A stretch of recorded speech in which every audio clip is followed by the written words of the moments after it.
What's up, St. Louis? It's your host, Luke Farrell of the STL Bucket List Show. The STL Bucket List Show is driven by Bomarito Automotive Group.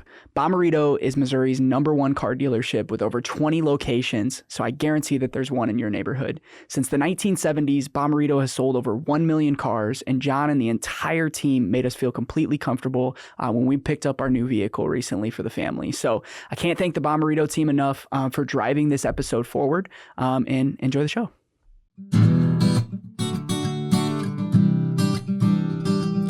If you want to hear about St. Louis, tune into the Bucket List Show weekly. Hear what Marissa and Luke say. It drops every Wednesday. Got a dope new guest every single week. Buckle up for the ride. Who's it gonna be? Who's on the show today? They rep St. Louis. What to do in the loo on a late night, or maybe what to do on a date night. Yeah, Bucket List has you covered. They know what's going on. What's going on? They'll give you, hey, 18 different things to do, or 19 if you need one more to choose. Yeah, this city is a place we call home. A place we call home. Yeah. What's up, St. Louis? We're back with another episode of the STL Bucket List Show. This time we're tuning in virtually.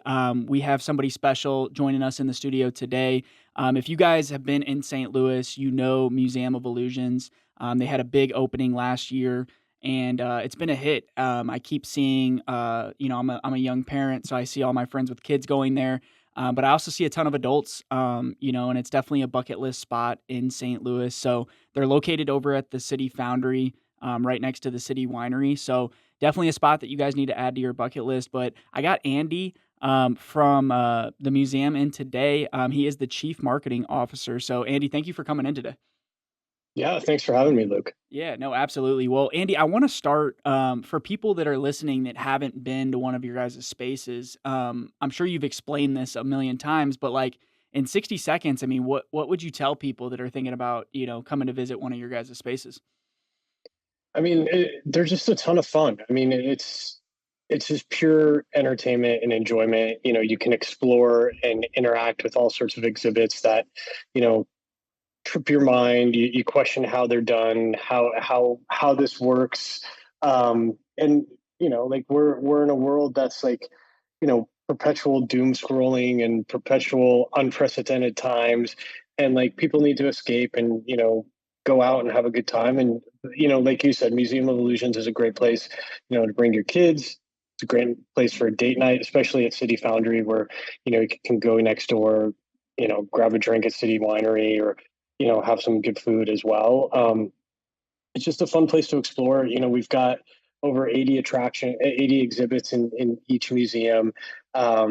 Yeah, it's a fun place, and it just makes you question, your mind. And obviously too, there's a science behind it too. We're not, just a, Instagram or TikTok museum.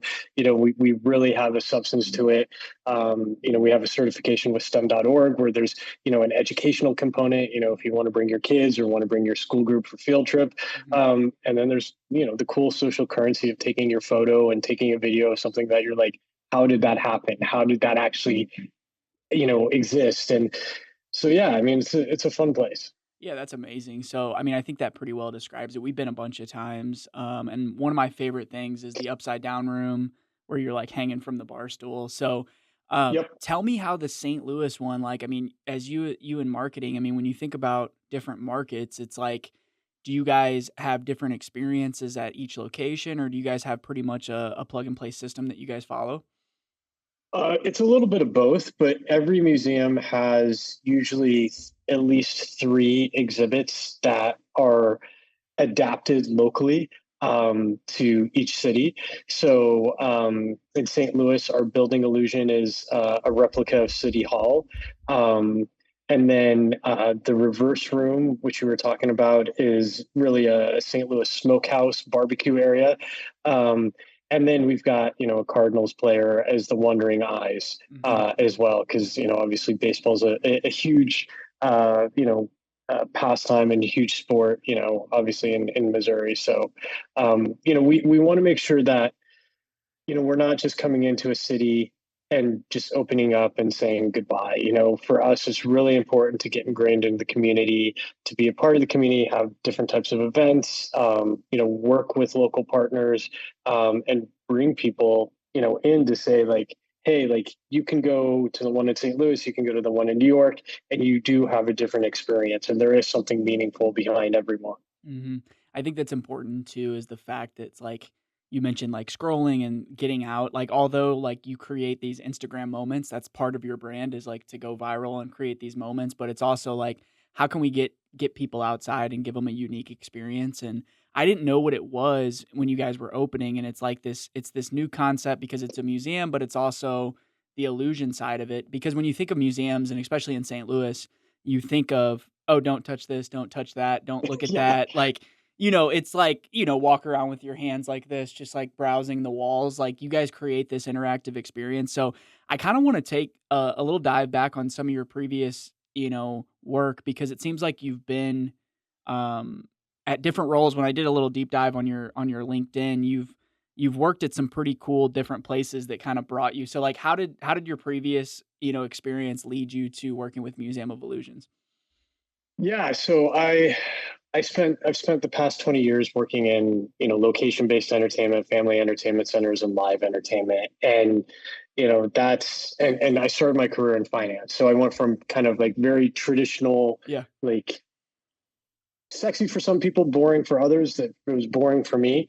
Um, but I really like at the end of the day, like at my core, I like to throw parties for people and entertain people. Mhm. Um, and so, that's evolved obviously as I've gotten older and, I've had kids, like, and my kids are like my beta testers, right? Like what resonates with them that I want to get behind and how. And so, I've worked at various places, across the world as well, and always at the forefront. Like that's the thing, and it goes back to like, I want people to have a good time, whether it's for 60 minutes, 90 minutes, or 3 hours. I want them to like, you know, even though we encourage you at Museum of Illusions, like yes, capture all this stuff on your phone, but like put your phone down, escape, have a good time, and like there's something magical about bringing, your spouse there, bringing your kids there, or bringing your, boyfriend or girlfriend or whomever there, because you always have those stories, and those are the, more so than like the social details. Those are the currency pieces, those memories that Mhm. really take you forward. And so, yeah, I mean, my career, like I was with Cirque du Soleil for many years. Did a startup Cirque style show in Dubai, and then worked in various family entertainment centers, location based entertainment center startups.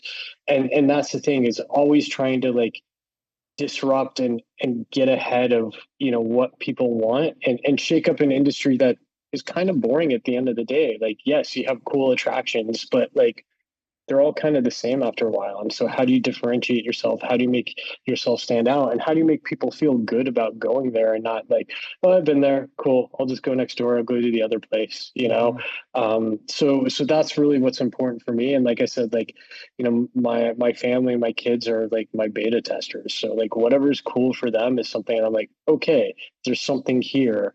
I Mhm. want to get behind it and figure out how to market it. You need that because you're so out of it because you're in the day to day, you're looking at KPIs, you're looking how your ads are performing, you're looking Yeah, at all this stuff, but then, like, you go home and your kid is like my wife's a high school teacher and I'm in marketing too, and I'm like, "What do, like, the high school kids like, what are they talking about?" Because they're the next consumer that are gonna start correct. entering the world, so, I wanted to ask you a little bit about marketing, so, like, when it comes to the strategy of what you guys do because you think that like you have that in your mind is like how do we get people to come back the second and third and fourth time? So do you guys do that through like programming? I know you guys were just doing your retro 90s. You guys were working on that. I think that goes Yeah. through the end of April. Yep. Or does that like rotate exhibits? I mean, as a marketing guy, it's like it's really hard. It's really easy to get the first customer, but it's like how do I get them to come back the second and third time? I mean, that's how you A create a hundred. successful business. Yeah, 100%. That's the biggest challenge, um, that any marketer faces, right? And for us, that's something that we've identified is really a pain point. Is like you said, like I don't want to say it's easy to get the customer in, but like you do a lot of the heavy loading getting the customer in, um, and sometimes you don't think about like, okay, cool, they came in. See you later. Let's forget about them. It's like, how do we make sure it's important? So, Yeah. we've gone through across all the museums now. Um, what I call like a data refinement and refreshment approach, and really understanding this of like, how do I collect the data? How do I make it meaningful? And how do I talk to the people who come in a way that's meaningful for them? So the simplest thing is like, let's collect when your birthday is and invite you back out for your birthday to do something for you. Or, hey, you wear, you and I are good examples, right? We wear multiple hats. We're parents, Mhm. we're spouses, we've got businesses, we're consulting, or whatever. So when you go to these places, like whoever you're with, you also think about, oh, this would be a good corporate event place for me and my colleagues. Or, oh my gosh, I can't believe like my kid's school group could go here as well. And so understanding like the different audiences and facets of that, and then how to speak to them. So for us, like I said, going through that data and understanding like, how do we reach back out to people, how do we communicate with them. We've recently started piloting a CRM program that we hadn't previously done before, and started to do re-engagement in certain cities as a pilot, and now we're rolling that out everywhere. And shocker, we found out like, hey, when we talk to more people and we engage with them, they're going to come back in.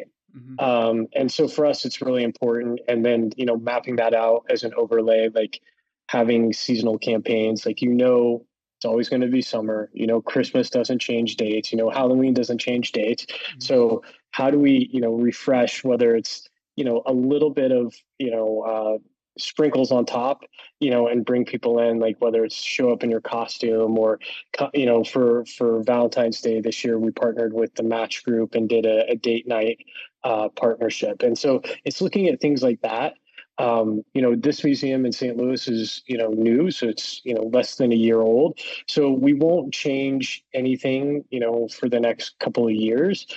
But we are also looking at how do we incorporate more things that are, that it's a challenge, right? Because there's a lot of stuff in the museum that's analog that people love, and there is some stuff that's digital. So how do we calibrate the balance to where like, hey, we can change the digital stuff where it doesn't also take away from our identity, but it also gives people a reason to come back from a content perspective as well. So those are things that we're perpetually trying to figure out. And every market, every museum is different, and Mhm. so it's like it's a fun puzzle to solve, and sometimes it's challenging as well. Yeah, fun's a unique word. Yeah, I mean, it is fun, and especially when you guys, I mean, so across the world, you're at 55 plus locations now.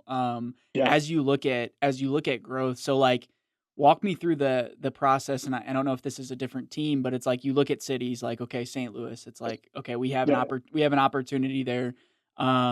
You guys have, because what you do in Asia or Africa or Europe or something's completely different than what you do in the Midwest or, the West Coast or, and stuff like that. So as you guys grow, how do you identify those new markets? Because like, let's say in North America, you have 29. So is the goal to be in every state to have one of these, or what does that look like? Yeah, I mean, we're opening six more or five more in the US this year. And so, we have an awesome team. I work very closely with our chief development officer.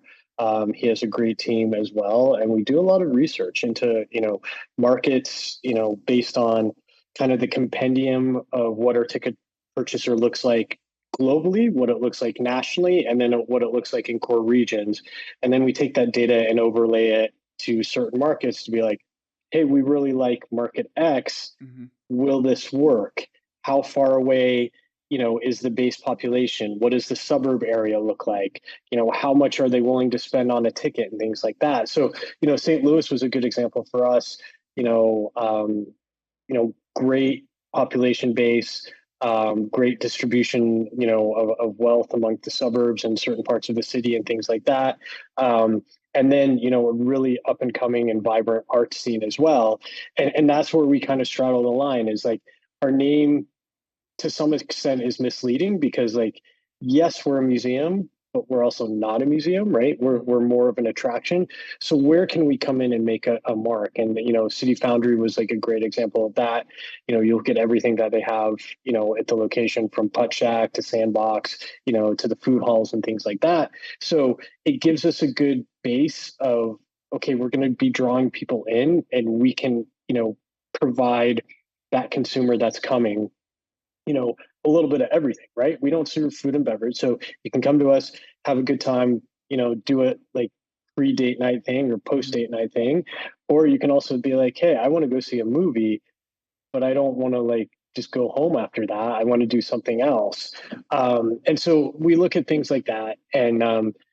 But yeah, I mean, we have a target. Like I said, through our chief development officer and our insights team, we've gone through and looked at certain markets, and we have target markets, and we're opening San Diego next, Salt Lake City, Santa Monica, and then Detroit and New Orleans as well. So, yes, we want to be in every city. We want to make sure that we're capturing the right demos and we're in the right locations and we're drawing people there, and that there's going to be a crossover at some point that you could be going on vacation somewhere and be like, oh well, we have one back home, but we also want you to come because there are different things at each museum. Yeah.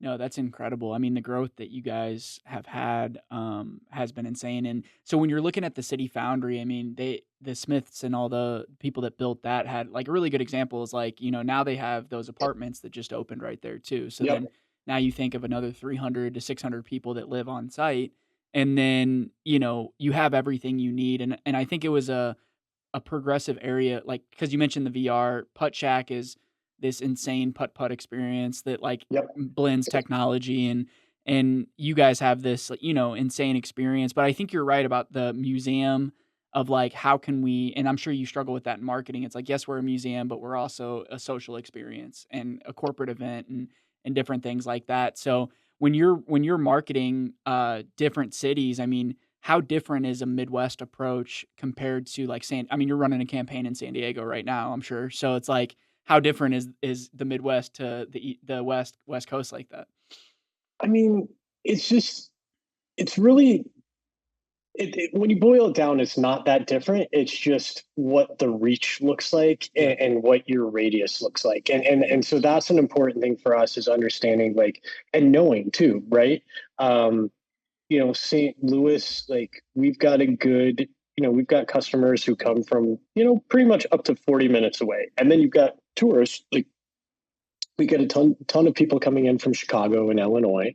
Um, some people coming from other parts of the country. Um, but then you compare it to like a San Diego, which is more SoCal based, and it's just the West is further spread out. Mhm. And then you compare that to a New York, where it's just like you hit everything, right? Mhm. So, I mean, our approach isn't different per market. It's just more what that scope and scale looks like in terms of the budget, and then what it looks like in terms of the target, and then throw location onto that as well. Is this a destination location, or is this a destination, or is this a location that like in Europe we have locations that are on high streets, which are the main streets, and it's like you have millions of people that walk on those streets every single day. Mhm. Um, so then the challenge becomes not just how do I get someone aware of us, but how do I take them away from everything else that's going on that street Yeah. and getting them to walk into us. So I wouldn't say it's a location challenge. It's more of like what is the market and what is the specific logistics of that actual location and how far do we want to drive people. Mhm.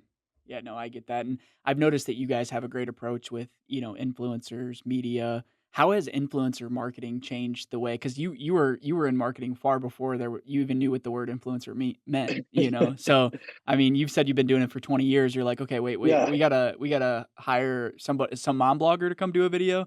It's like it's completely changed the way you guys do business. I mean, for me, it's always been an approach that I've looked at. Yeah. Like, at Cirque du Soleil, we had artists who were making better videos than we made internally. Mhm. And there was always this weird tension of, oh, well, we can't show behind the scenes, but that's what people want. Yeah. And that's what sets it apart. And, I would say Cirque is more challenged now than ever because like you don't have to go see one of those shows anymore. You can get it all on TikTok, YouTube, whatever. So where is the magic, right? Like what takes it away? And so, you know, I've always believed, in really the power of content. And there's no one more authentic to push the content less than the brand. You don't want the, like, yes, of course, like we have great branded content, we have an awesome team, but we do rely heavily on influencers because in this industry, both entertainment and attractions, like I always say these are FOMO businesses. Because you want your content to represent what your consumer and your population looks like. And so if it's an African American parent who's going and experiencing it, if it's a teacher that's going and experiencing it, if it's an Asian person, that's, you want people to see these people on screen to be like, oh, that could be me, that should be us, let's go. um, because the worst thing that can happen is you look at a lot of these bigger corporate companies and it's always the same, like, you know white dudes high-fiving, and it's just like it has to represent what the local population looks like. And these, the local influencers and the content creators are the city guides. You don't go to a hotel anymore and be like, oh, here, let me look at the magazine, or let me ask the concierge. I'm going to go on TikTok, I'm going to go on Instagram and say, what are the cool restaurants, what are the cool bars? And of course, the top account to feature is going to be that local guide. And so, that's something that's really, really important for us, is in every market, who are, the St. Louis bucket lists of that market, who represents and has their pulse on the community. So we always ask that question. And then we ask those creators, like, who else do you guys like? Who do you follow? If you're the guide, who else do we need to be talking to? Mhm. And we have Sammy Schaefer on our team who oversees content and influencer, and you guys have worked with her. Yeah. She's spending most of her time living in the DMs, and then she's actually in Denver today, filming a content shoot. But it's a big thing for us. Is it is powerful. Influencers are powerful. And they represent your demo and your client more than you give credit for. No, I think that's very well said, and I'm glad that you were on that because you've been in these huge markets. So a lot of times, like when we created our page in 2019, we got inspired from New York creators because New York was been creating their own content, and I think that we were taking inspiration from a lot of these other cities, and we're like, okay, well, if people are doing it there, St. Louis is in theory a small city, but like you mentioned, 3 million people across the whole greater metro. So it's like these people are following somebody, they're reading a magazine, they're going on and a lot of these magazines are going away, so it's like how do we replace that with real people? So let me ask you this. I mean, I know you're out in sunny Scottsdale right now, but we got to talk a little bit about St. Louis. So what have you noticed about St. Louis in the Midwest? And let me ask you this, where are you originally from? Are you originally from Arizona, or are you? No, I've lived all around. So I'm from Denver, Colorado. Okay. Grew up there until I went to college. Went to college in New Orleans, and Okay. then spent a couple of years in France. Came back, worked in investment banking in Denver, New York, Yeah. and then moved to Vegas for 10 years, France for a couple of years, um, and then Vegas, Montreal, Dubai, LA, and now Phoenix. So a Okay. bit of a nomadic lifestyle. Yeah, now you're like, okay, so now Phoenix is your home though, or Scottsdale is now your home, or Yeah, for maybe now. for now. For now. So never really in the Midwest. I guess the closest experience you had to the Midwest was like New Orleans is kind of has that energy, and then Denver kind of had like a suburban energy, I'm sure, when you grew up Yeah, in Colorado. But yeah. what have you noticed, and like what is the St. Louis community? How have you guys felt it? Have you guys seen anything special, or have you noticed anything about St. Louis since you guys have been here? I mean, I would say that the thing that surprised me the most is the as an outsider, and is just the vibrant, like, art scene, and really kind of the hustle and bustle. Like I'm used to when I grew up in Denver. Denver was like my dad worked downtown, and we go downtown, and then like 5 o'clock turns around, and like it's a ghost town. Yeah. And then I've lived in other cities where it's like 24/7, and so what I like about St. Louis is you kind of get the best of both worlds. You feel like there's some nice suburbs, but the downtown, and like especially I spent a lot of time in the city foundry area, of Yeah. course, so like I'm a bit biased towards that, but like it's just a really good vibe, if I can use that word. Yeah. And I think people care, and people are proud to be from St. Louis, and that's the thing that keeps popping up in conversations that we have, whether it's with you or our PR agency or other people we work with there. There's just a pride there, and you have to respect that, and you have to acknowledge that, like, this is a city that's also growing as well, and that's also been kind of our mantra going into these cities. Yes, we're going into cities that are big mega cities as well, but we're also going into cities, we're betting on cities that are also betting on themselves. Mhm. And we want to be there before someone else is there. And I think, like I said, the growth that, the cities, is happening in the city.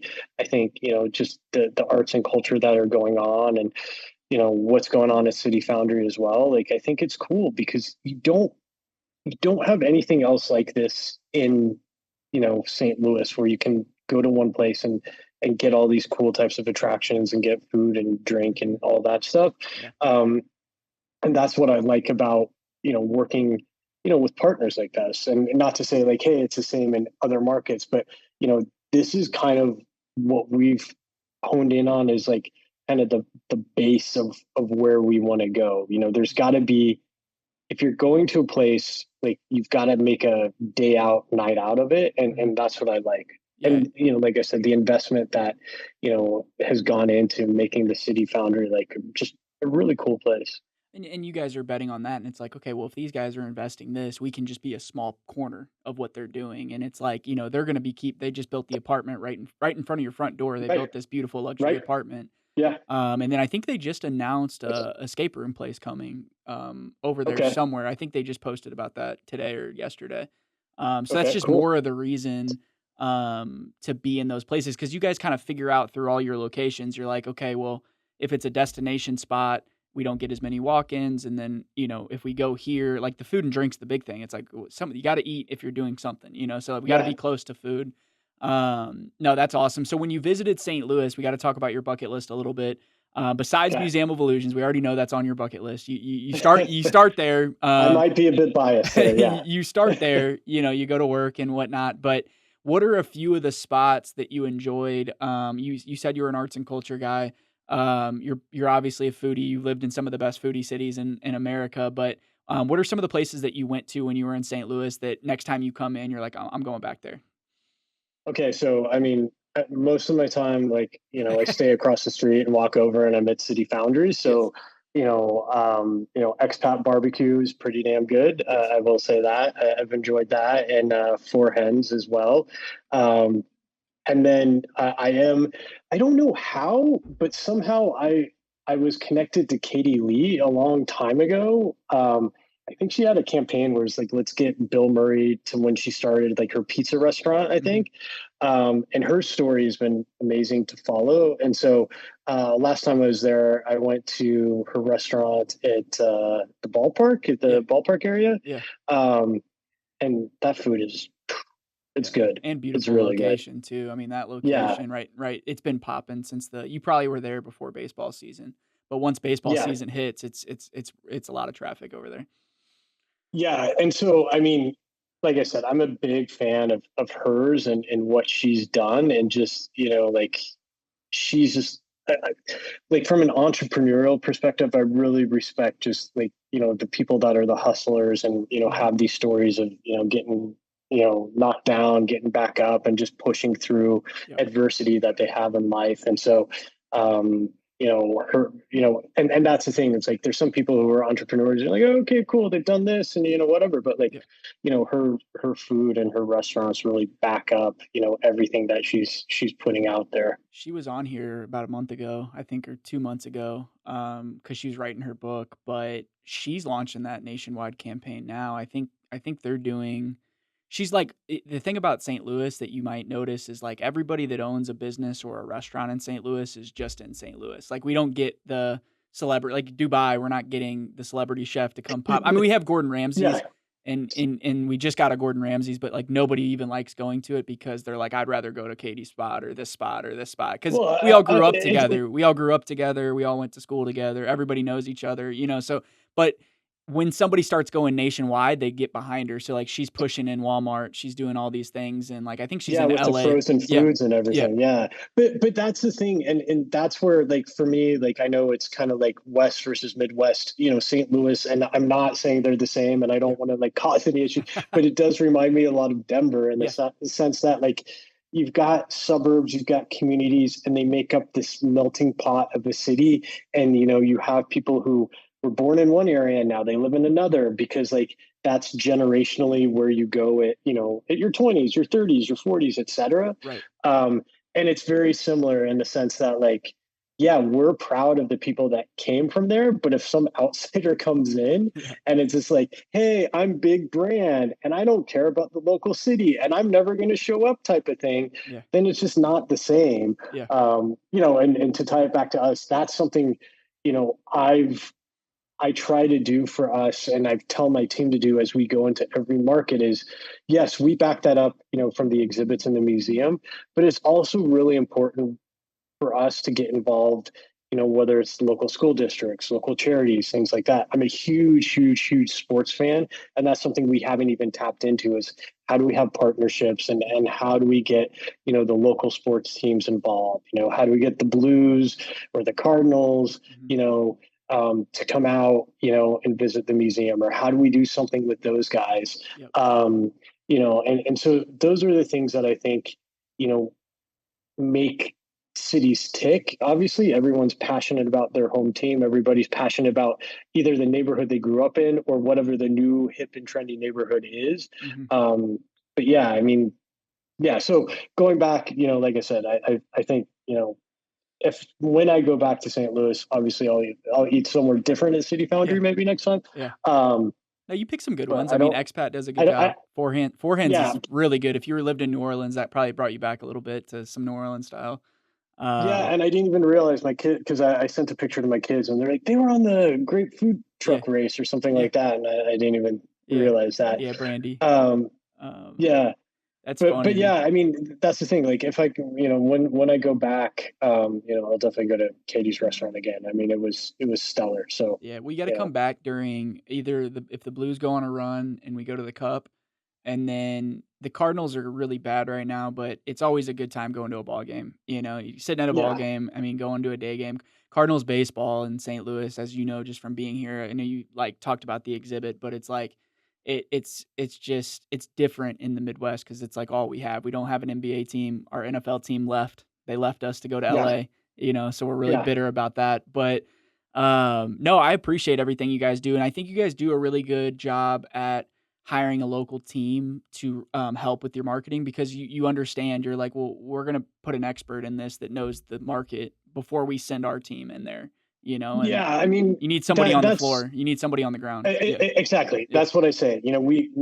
So, when we go into market, that's what's really important for us. It's um, partnership with a local agency or a local partner that's got boots on the ground. It turned out for this case, our partners, Patton and Co. They also represent the tourism board as well. And so those are kind of like the box ticking exercises that we go through is like, we got to partner with the tourism board. We got to partner with a local partner who knows, who's one text, one phone call away from all the important people in the city, because there's a huge difference. These guys have gone out, obviously blood, sweat, and tears, done the groundwork. Why am I going to come in and think I can reinvent the wheel?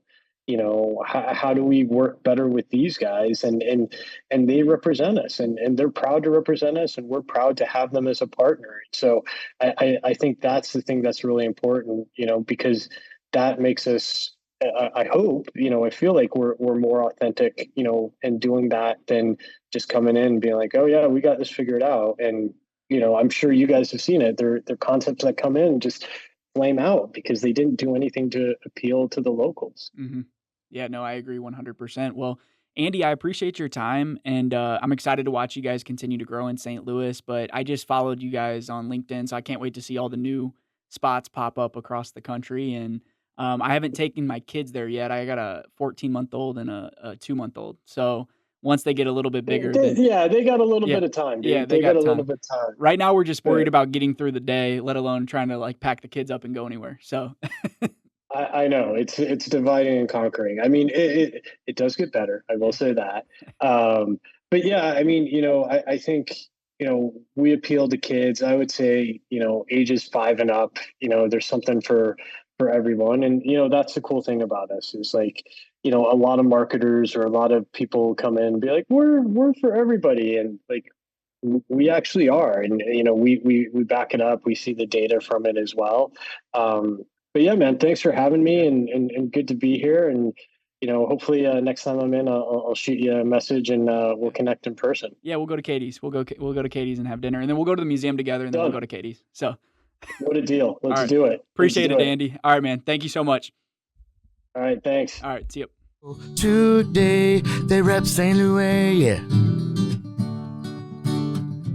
They rep St. Louis. They rep St. Louis.